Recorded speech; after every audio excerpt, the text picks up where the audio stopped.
داستان سلطان نورالدین زنگی جس نے صلیبیوں کے دلوں پر اپنی داغ بٹھا رکھی تھی۔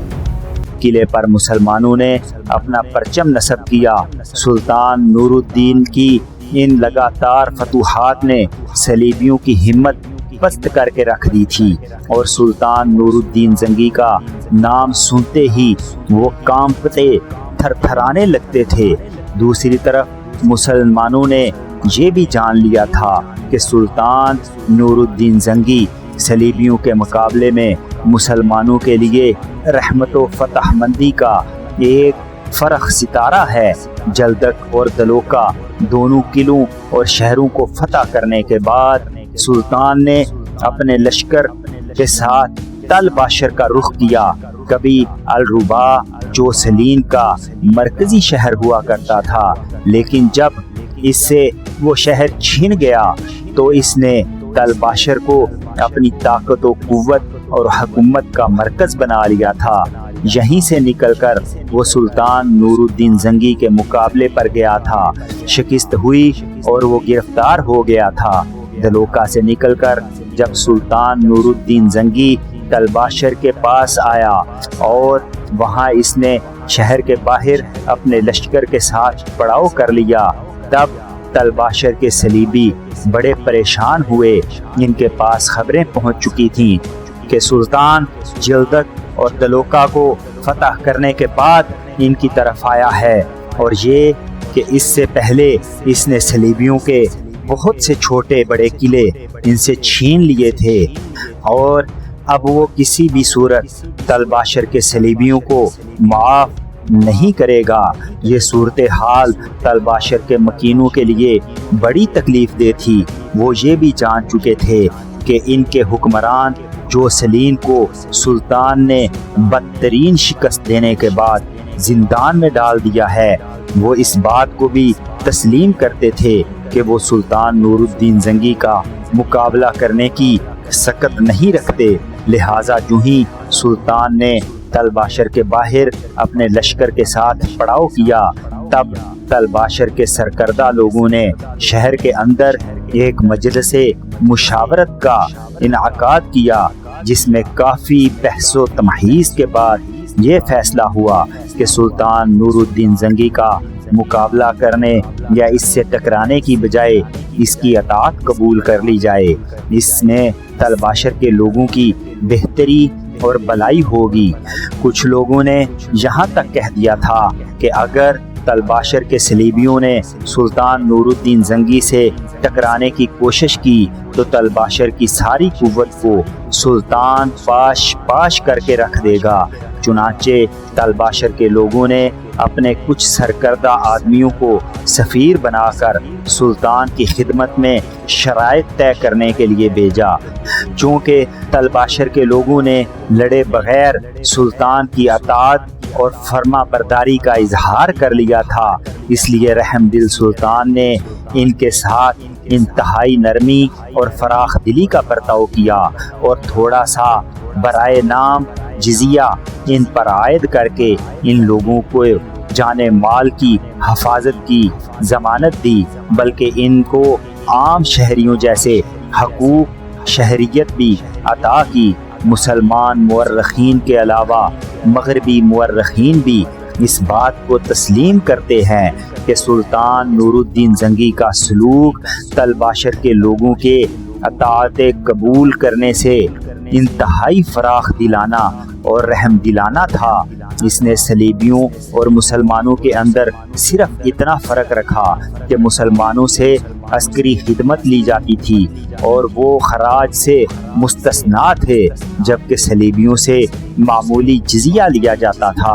اور ان کو عسکری خدمات سے مستثنیٰ کر دیا جاتا تھا۔ تل باشر کو اپنا مطیع و فرما بردار بنانے کے بعد سلطان نورالدین زنگی نے چند روز اپنے لشکر کے ساتھ وہاں قیام کیے رکھا۔ اس کے بعد اس نے اپنی توجہ دمشق کے حکمران مجید الدین کی طرف مبذول کی۔ مجید الدین نے ماضی میں چند شرائط کے ساتھ سلطان نورالدین زنگی کے ساتھ صلح کی تھی، لیکن بدقسمت مجید الدین اپنے عہد و پیمان اور شرائط سے پھر گیا تھا، اس کے خلاف سلطان نور الدین زنگی سب سے زیادہ گلہ اور شکوہ یہ تھا کہ جب کبھی بھی وہ صلیبیوں کی سرکوبی کے لیے نکلا، کسی بھی طرح سے مجید الدین نے صلیبیوں کے خلاف کوئی لشکر بھیج کر اس کی مدد نہ کی تھی۔ ساتھ ہی سلطان کو اس کے واقع نگار یہ بھی خبریں دے رہے تھے کہ سلطان کے خلاف مجید الدین صلیبی اور نصرانیوں امراء سے ساز باز کرتا رہا ہے۔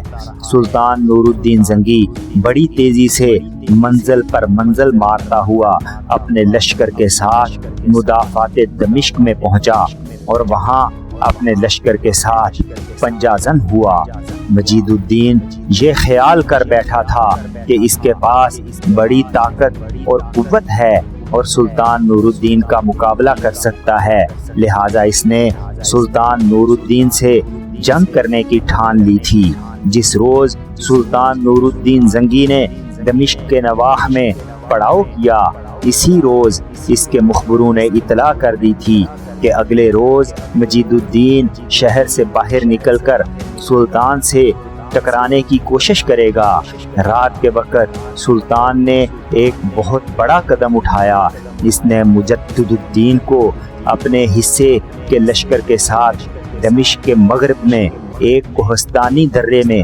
گھات لگانے کے لیے بھیج دیا تھا۔ اسی طرح شیر کوہ بھی اس لشکر کے ساتھ جو اس کی کمانداری میں تھا، اسی کوہستانی سلسلے کے اندر مجدد الدین سے ذرا ہٹ کر بیٹھ گیا تھا۔ اگلے روز مجید الدین ایک بڑے لشکر اور خوب ساز و سامان کے ساتھ سلطان نور الدین زنگی کا مقابلہ کرنے کے لیے شہر سے نکلا۔ جس وقت وہ سلطان کے ساتھ ٹکرایا اور جنگ کی ابتدا ہوئی، ابھی تھوڑی دیر ہی نہ گزری تھی کہ مجدد الدین نے اپنی گھات سے نکلا اور دمشق کے لشکر پر اپنے ارادوں کا مطیع بنا کر درماندہ فرماندہ کر دینے والی غیر فانی جذبوں کی سرکش آندھی اور اپنی ضرورت کا اسیر بنا کر مجروح و حرما کر نصیب کر دینے والے وقت کے بدترین سیلاب کی طرح ان پر حملہ آور ہو گیا تھا۔ مجدد الدین کے پیچھے ہی پیچھے شیر کوہ نے بھی اپنے کام کی ابتدا کی اور وہ بھی مجید الدین کے لشکر پر خون اور اشکوں میں نہلا دینے والے درد و کرب کے باب، زمین کو لرزا دینے والے، اندام کو کر دینے والے، ابلتے بحر کے انقلاب اور وسوسات و بدگمانیاں پھیلا دینے والے طلسم کی کہانیوں کی طرح ٹوٹ پڑا تھا۔ لمحوں کے اندر سلطان نور الدین زنگی، شیر کوہ اور مجدد الدین ہر طرف سے حملوں کے سامنے مجید الدین اور اس کے لشکر کی حالت بے ثمر، ریاضت، دل آشوب منظر اور تاریکی کے لبادوں جیسی ہونے والی شروع ہو گئی تھی۔ پھر شکست اٹھا کر مجید الدین اپنے لشکر کے ساتھ شہر میں محصور ہونے کے لیے بھاگا۔ سلطان نے زیادہ دیر تعاقب کر کے مسلمانوں کو نقصان نہیں پہنچایا، بلکہ مجید الدین کو دمشق کے شہر میں اپنے لشکر کے ساتھ محصور ہو جانے کے لیے موقع فراہم کر دیا۔ سلطان نور الدین زنگی نے مجید الدین کو پیغام بھجوایا، مجید الدین، میں اللہ کے فضل و کرم اور اس کی مہربانی سے مسلمان ہوں اور ہزاروں مسلمانوں کی جانوں کا امین اور امانت دار ہوں۔ میں تمہارے سمیت مسلمانوں کی کسی بھی حکومت کا ہرگز دشمن نہیں ہوں۔ میری زندگی کا مقصد اور میری زیست کا مدعا صرف اور صرف اسلام دشمن قوتوں کے خلاف جہاد کرنا ہے، ظلم و ستم سے نہتے مظلوم مسلمانوں کو نجات دلانا ہے۔ میں نے دمشق پر اس بنا پر حملہ کیا ہے کہ مجھے خبریں مل رہی ہیں کہ تم میرے خلاف صلیبیوں کے ساتھ ساز باز کرنے میں لگے ہوئے ہو۔ اب بھی میں تمہیں کوئی نقصان نہیں پہنچانا چاہتا۔ اب بھی اگر تم نیک نیتی اور خلوص دل کے ساتھ آئندہ صلیبیوں کے خلاف مجھ سے تعاون کرنے کا عہد کرو تو میرے اور تمہارے درمیان کوئی جھگڑا کوئی تنازع نہیں رہے گا، بصورت دیگر میں تمہارے ساتھ ویسا ہی سلوک کرنے پر مجبور ہوں گا جو میں اپنے دین کے دشمنوں کے ساتھ کرتا ہوں، اور پھر وہی تلوار تمہارے اور میرے درمیان فیصلہ کرے گی جسے میں اپنے دین کے دشمنوں کا خاتمہ کرنے کے لیے وقف کر چکا ہوں۔ سلطان کے اس پیغام کو مجید الدین نے درخور اعتنا نہ سمجھا اور اسے سلطان نور الدین زنگی کی کمزوری پر معمول کیا، اور شہر کے اندر اس نے سلطان کے خلاف جنگ جاری رکھنے کے لیے بڑی تیزی سے تیاریاں شروع کر دی۔ اس صورتحال کی اطلاع جب سلطان نور الدین زنگی کو ہوئی تو اس نے مجبوراً دمشق کا محاصرہ تنگ سے تنگ کرنا شروع کر دیا، یہاں تک کہ اس کے لشکری بالکل دمشق کی فصیل کے قریب جا پہنچے۔ قریب تھا کہ سلطان اور اسی دن دمشق کو زیر اور مغلوب کر لیتا کہ اسی دوران سلطان کو اس کے مخبروں نے اطلاع دی کہ صلیبیوں کے 2 بڑے لشکر مجید الدین دمشق کے حکمران کی مدد کے لیے آ رہے ہیں۔ اس سے ثابت ہو گیا کہ مجید الدین نے واقعی سلطان کے خلاف صلیبیوں سے ساز باز کر رکھی تھی۔ مخبروں نے یہ بھی اطلاع دی کہ صلیبیوں کا ایک لشکر اوج کی سمت سے دمشق کی طرف بڑھ رہا ہے اور دوسرا کرایا کی طرف سے دمشق کی طرف آ رہا ہے۔ یہ صورتحال یقیناً پریشان کن تھی۔ دمشق کا محاصرہ سلطان نے ترک کر دیا، پیچھے ہٹ گیا، لشکر کو 2 حصوں میں تقسیم کیا اور ایک حصہ شیرکوہ اور مجدد الدین کے حوالے کیا اور دوسرا لشکر اس نے اپنی کمانداری میں رکھا۔ شیرکوہ اور مجدد الدین کو سلطان نے اس صلیبی لشکر کی راہ روکنے کے لیے روانہ کیا جو اوج کی طرف سے آ رہا تھا، اور خود سلطان اپنے لشکر کے ساتھ صلیبیوں کے اس لشکر کی طرف بڑھا جو قدایا کی طرف سے راہ دمشق کا رخ کیے ہوئے تھا۔ دوسری جانب جب صلیبیوں کو خبر ہوئی کہ سلطان نے اپنے لشکر کو 2 حصوں میں تقسیم کر دیا ہے اور یہ کہ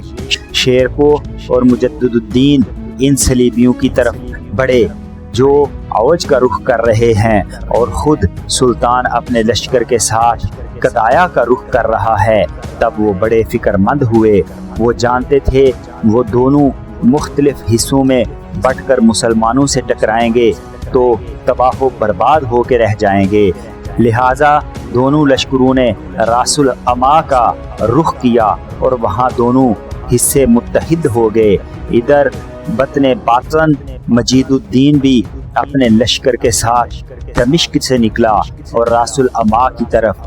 چل پڑا اور آگے جا کر صلیبیوں سے مل گیا۔ اس طرح اپنی غیر ذمہ داریوں کی بنا پر اس نے سلطان کی بجائے سلطان کے خلاف صلیبیوں کا ساتھ دینا پسند کیا تھا۔